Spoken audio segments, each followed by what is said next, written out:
బాలకృష్ణ గారితో shooting experience ఎలా ఉంది? అలానే బాలకృష్ణ గారి షోలో ఎన్టీఆర్ గారి పేరు మర్చిపోయారని చెప్పేసి నిరసన వ్యక్తం చేశారు ఫ్యాన్స్ సోషల్ మీడియాలో.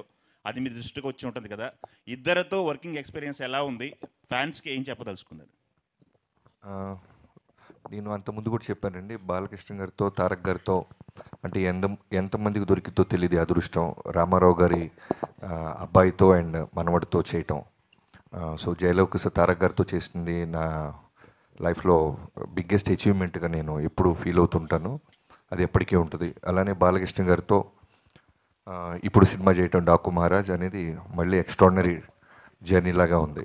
సో ఇద్దరిలో కామన్ పాయింట్స్ చాలా ఉంటాయి. బట్ మొన్న ఎవరు అడిగినప్పుడు నేను చెప్పింది ఏంటంటే, ఫ్యాన్స్ని చాలా ఓన్ చేసుకుంటారు. అంటే వాళ్ళ ఫ్యామిలీలో జరిగిన ఇన్సిడెంట్స్ అయి ఉండొచ్చు, ఎవరైనా వాళ్ళు జర్నీ చేస్తుంటే ఫంక్షన్లకు వచ్చి వెళ్తున్నా, లేదు బాలయ్య బాబు గారు కూడా షూటింగ్ ఎవరైనా ఆయన దూరంలో మేము జైపూర్లో ఉన్నప్పుడు వచ్చిన, మారేడుమిల్లి అప్పుడు వచ్చిన ఆయన కోప్పడుతుంటారు. ఏంట్రా అంటే దాని రీజను, ఇంత జర్నీ చేసి వచ్చారు వాళ్ళు సేఫ్కి వెళ్తారా లేదా అని. సేమ్ తారక్ గారు కూడా మేము పూణేలో చేస్తున్నప్పుడు ఫ్యాన్స్ ఎవరైనా వస్తుంటే మ్యాక్సిమం అవాయిడ్ చేసేవాళ్ళు. ఏంటంటే ఓ రోజు చెప్పారు, బాబీ మనం అంతా ఇక్కడ కంఫర్టబుల్గా ఉంటాం, వాళ్ళు పాప నాతో ఫోటో దిగడానికో లేదా నాతో దూరంగా చూడటానికి వస్తుంటారు, మళ్ళీ వాళ్ళు వెళ్ళేదాకా నాకు బ్యాక్ ఆఫ్ ద మైండ్ అది ఉంటుంది అని.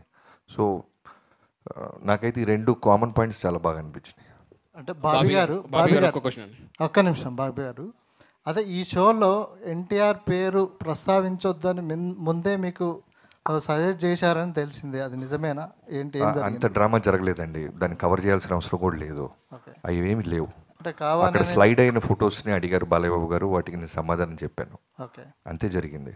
తర్వాత మొన్న వంశీ గారు అన్నట్టు ఆ గ్యాప్ పంచ్లో ఒక క్యారెక్టర్ ఏదన్నా ఏదో ఒక సినిమా ఒకటి ఏదన్నా ఇలా ఉన్న సినిమాలో మా తారక్ అయితే చాలా బాగుంటాడు అని నాతో వంశీ గారితో అన్నారు ఆయన. అది అంటే రికార్డెడ్ ప్రోగ్రామ్ కాకపోవడం వల్ల అది బయటికి రాలేదు అంతే. తర్వాత ఆయనకి జైలోకుస్ అనే సినిమా చాలా ఇష్టం. సో దాని గురించి కూడా నాతో 2-3 సార్లు మాట్లాడారు. సో అవేమీ లేవు. అనవసరంగా చిన్నదాన్ని మనమే పాపం అనవసరంగా ఒక ఫ్యామిలీ ఇష్యూని మనం పెద్ద చేస్తుంటాం అంతే. బాబీ గారు ఒక్క క్వశ్చన్